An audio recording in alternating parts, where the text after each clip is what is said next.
What is up, fellow nerds, and welcome back to the Dapper Snapper Gaming channel, and welcome back to How Do I Want to Do This? This is our series where we take a look at all playable options available to players in Dungeons & Dragons 5th edition, then we rank them on a scale of 1 to 10 and either build them or fix them depending on how they rank. Now this week we are talking about the Blighted Druid, and it's a really fun time. I think it's a really cool take on the Druid in focusing on the ground that has already been messed up, or that has become unholy for some reason, some kind of dark magic, and just embracing that. And I think that's really cool. So we're gonna build one today, and I hope you guys are looking forward to that. If so, make sure to leave a like on the video and subscribe if you haven't already. As you can see, most people who watch this channel are not subscribed, so please don't be one of those people. Help us to reach our goal of 2,000 by the end of this year. I think we can do it, but in order to get there, share the video with your friends, and of course, click the bell so you're notified when new videos are uploaded. So the Blighted Druid takes a completely different focus than any of the other Druid subclasses, and it really doubles down on the creepiness and the darkness that can be nature at times, especially if it has been rocked by some kind of disaster. And I think that's a really cool flavor point for this. You could either just be something that was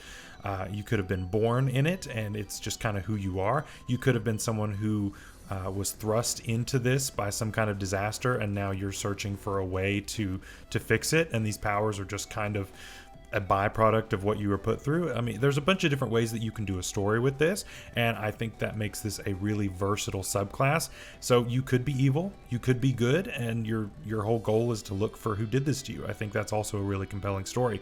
And so I think it is about time that we build one of these together, so let's jump right in. As always, we start with our race. And this week, I'm actually choosing to not go with variant human or custom lineage, and honestly it comes down to this. In my opinion, druids really benefit a lot more from features rather than things that feats give you, with some exceptions.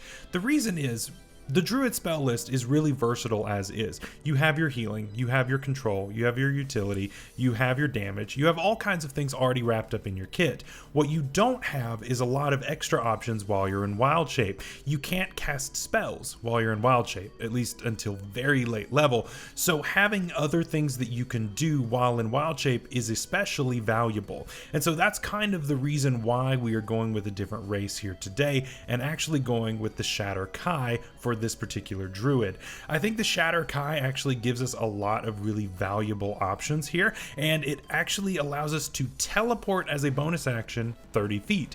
It is not a spell, it is a class feature, and therefore we can still do it. And I think that's really nice for our versatility and just being able to move a lot. When you're in wild shape, there's typically not a whole lot that you can do with your bonus action, with very few exceptions, and this gives you something that you can do if you need to get out of trouble or whatever the reason happens to be.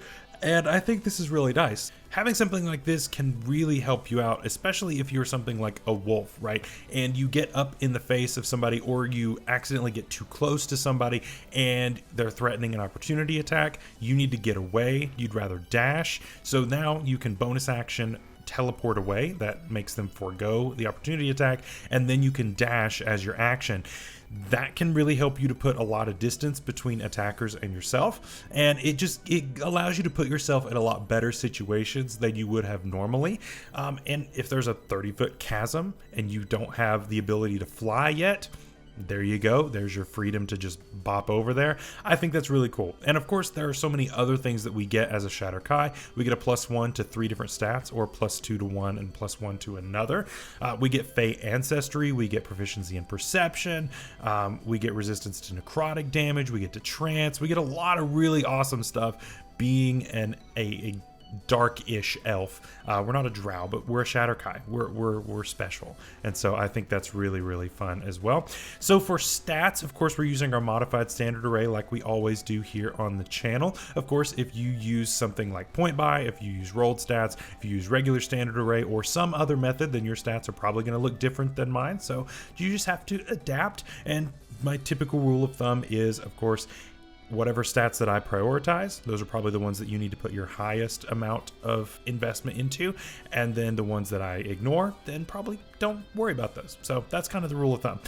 As far as this goes for today, I'm going to put a 17 in Wisdom, a 15 in Constitution, a 13 in Dexterity, 12 Strength, 10 Charisma, and 8 Intelligence. Really, those bottom three are a lot more malleable. I'm not using any of them. You know, we use strength for our attacks when we make attacks in wild shape, but we're using the stats of whatever we've transformed into, and we're not going to be wearing armor that has a strength requirement. So I mean, it doesn't really make a huge difference what your strength modifier is, so that's kind of personal preference. As far as where to put our bonuses, I'm just going to put a +1 into our top three, so for an 18, 16, and 14 in wisdom, constitution, and dexterity respectively. As far as equipment goes, just get the best armor that you can. I would just grab some medium armor, non-metal of course, and just try to pick up the best thing that you can.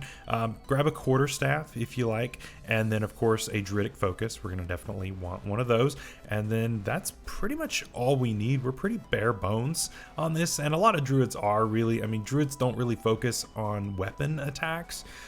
Your quarterstaff is nice there for shillelagh attacks if you want to save spell slots, but typically we're going to be focusing on spells. So speaking of which, let's go ahead and start taking some levels. All right, level 1, we are starting off as a druid. I know, shocker, that I am actually starting off with the class that I said that I was starting with, but I think druid is a really great way to start. We are going to be multi-classing lightly on this build, but we don't really get a whole lot out of starting that class, so it's not really a big deal to start with that one. And I would rather go ahead and accelerate our druidic things before I want to focus on any kind of multi-classing. So we're actually going to go pretty deep into druid before we multi-class, but it's just very light multi-classing, so don't worry, it's nothing too crazy. So at druid 1 we get druidic and spellcasting. So druidic, of course, we have our secret language that we can speak or make in sticks or leaves or whatever we want to, and leave messages for other druids to understand, which is great. And then of course our spellcasting, our main reason for doing what it is that we do. As far as cantrips for this character, I would take things like Druidcraft, Shape Water, Shillelagh, and Thorn Whip. Especially Thorn Whip, I think that you could reflavor that to be like a black colored, like somewhat rotted looking kind of vine and spike that could go. I think that that's a really cool flavor. Of course, for first level spells, things like Absorb Elements, Charm Person, Entangle, Fairy Fire, and Healing Word. I did miss Entangle in my original video, which I'll link up in the iCard above. That did end up in the comments, and so yeah, Entangle is a great spell. That definitely should have been on the list, so thank you for pointing that out. At Druid 2, yeah, we're actually keeping going this time.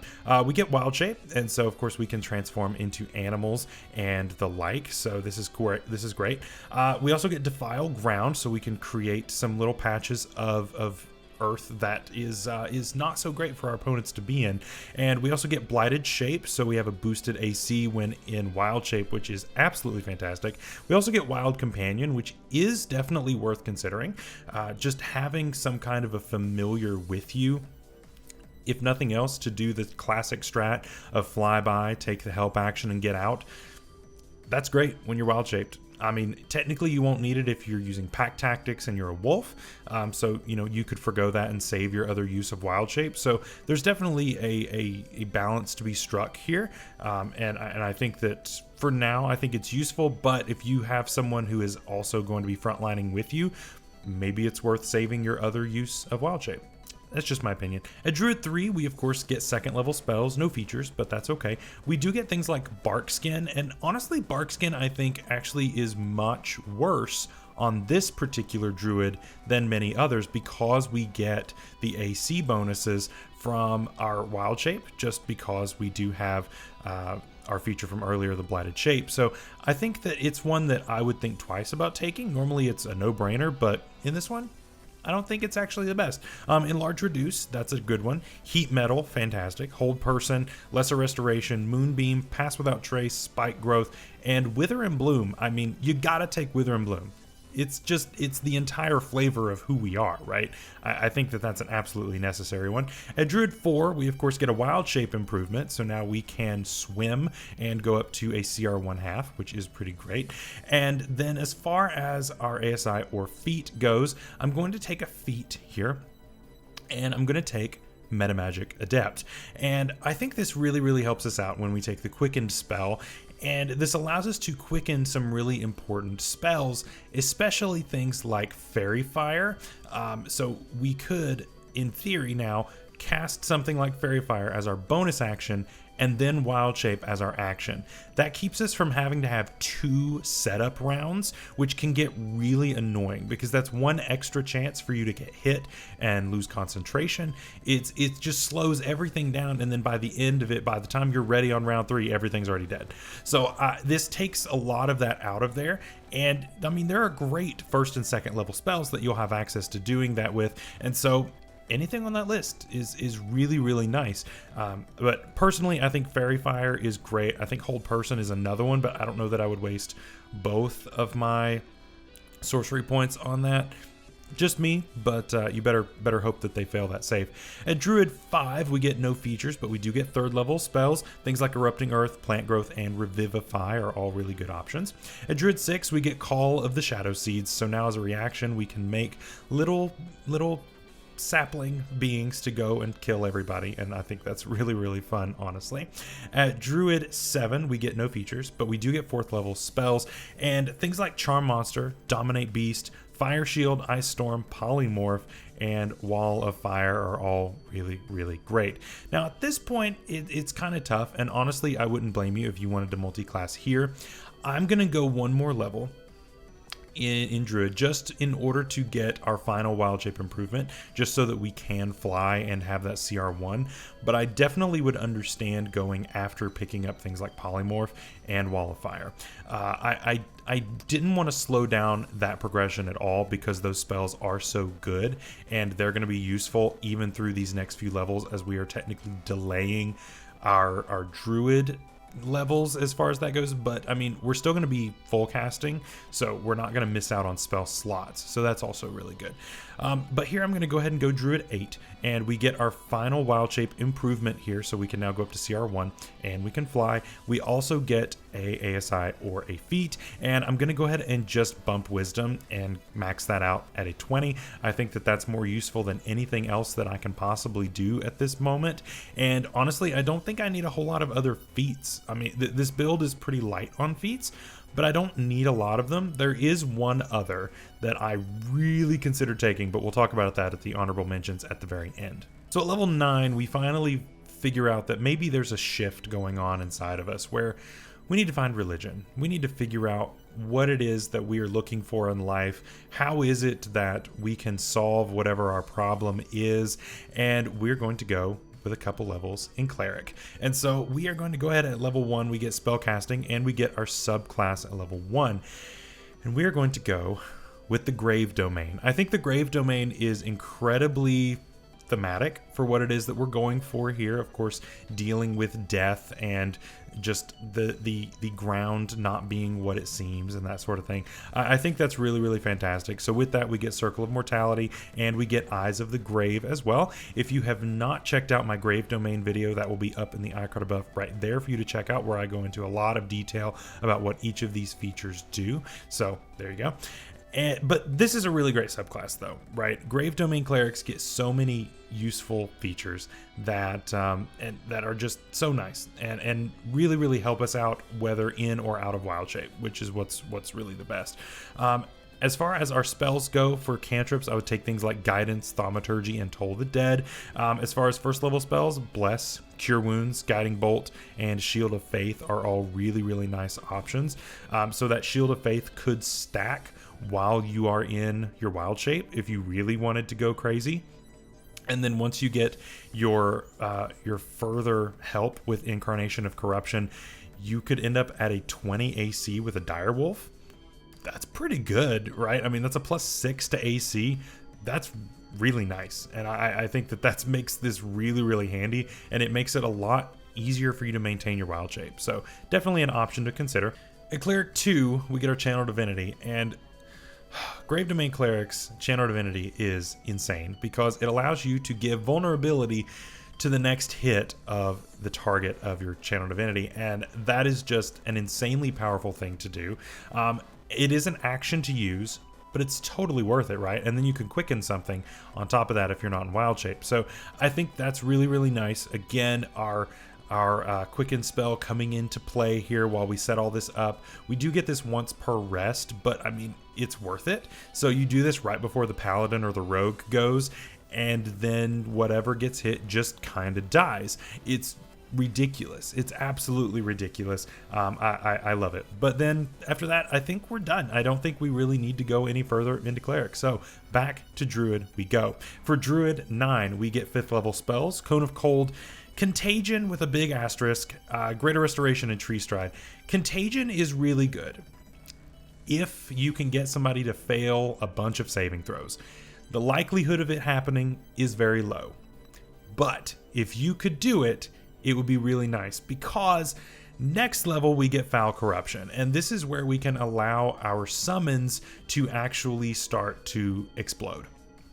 And if you can have something have disadvantage on Constitution saving throws, which as far as I'm aware, the only way to do that is through Contagion, which is difficult to pull off, but the only way that I know how to do that is with Contagion. If that happened and you blow up a bunch of stuff around that enemy and they fail all those Constitution saving throws, you're dealing a ton of damage with things like Conjure Animals. So honestly, I wouldn't bring Conjure Animals until now, but remember, you are a prepared class, so you just prep it the next day. So it's not a big deal. It's not like you're locked in on your spells or anything. You can swap them out daily. So yeah, at this point, I would go ahead and pick up Conjure Animals and just blow them up.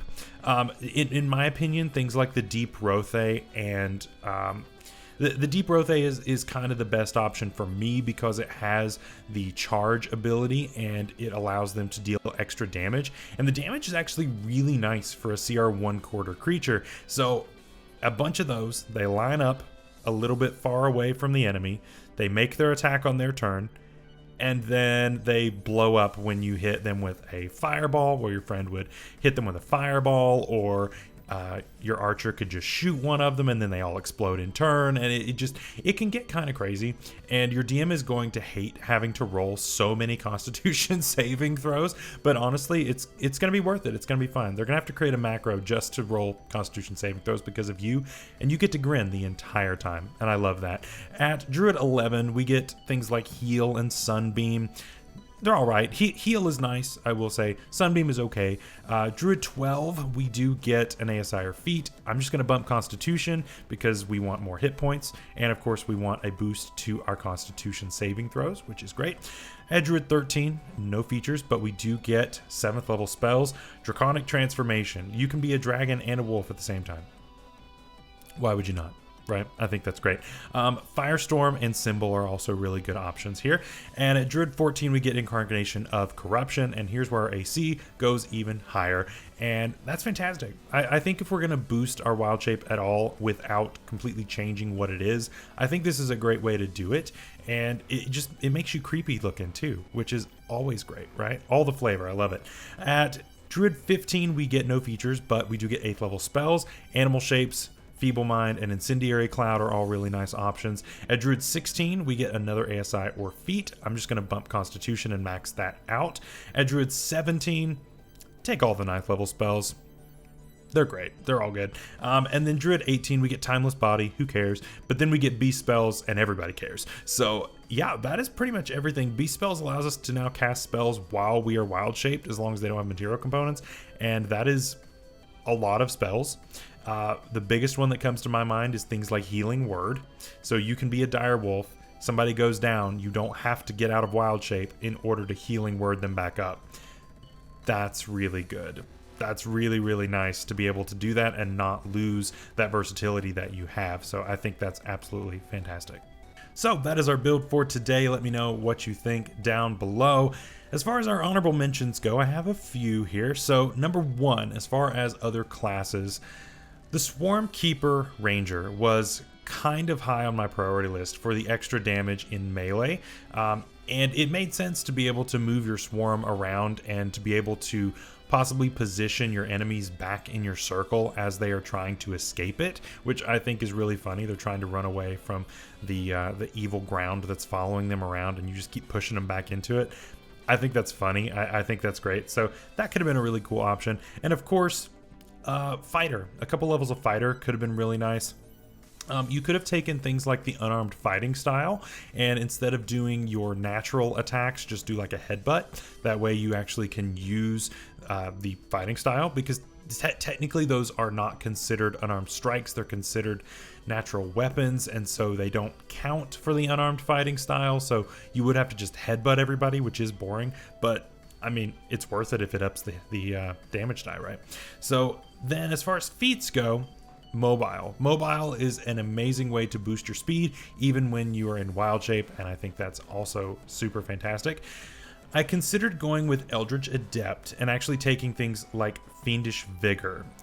This would give us access to things like False Life, and this would allow us to have temporary HP on top of our HP that we have through Wild Shape and not have to use a spell slot.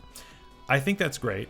However, we also get False Life by being a Grave Domain Cleric, so it felt really redundant to be able to do that and also now just have access to the spell. So I think that's not as useful here as what I guess would be in theory. And then finally, Elven Accuracy, right? We have Fairy Fire. Elven Accuracy is kind of a no-brainer, right? If you can slot it into your character, I think Elven Accuracy is a great bring. It's always fantastic to be able to roll 3 die on any kind of advantage. And you've got Fairy Fire. You can give yourself advantage all the time, which is really, really fantastic. And finally, for other races, I considered the Leonin. The Leonin gives you a bonus action Roar, which allows you to give a fear effect, which is really useful. I think that the fear is really nice, especially if you are, you know, an animal. You can be scary, right? It's all in character. I love that. And finally, the Shifter. I love the Shifter for being able to create your own temporary HP. And it gets rid of any kind of advantage on you, which is also super fantastic when you are kind of frail sometimes and you don't want to lose all that temporary HP technically through Wild Shape.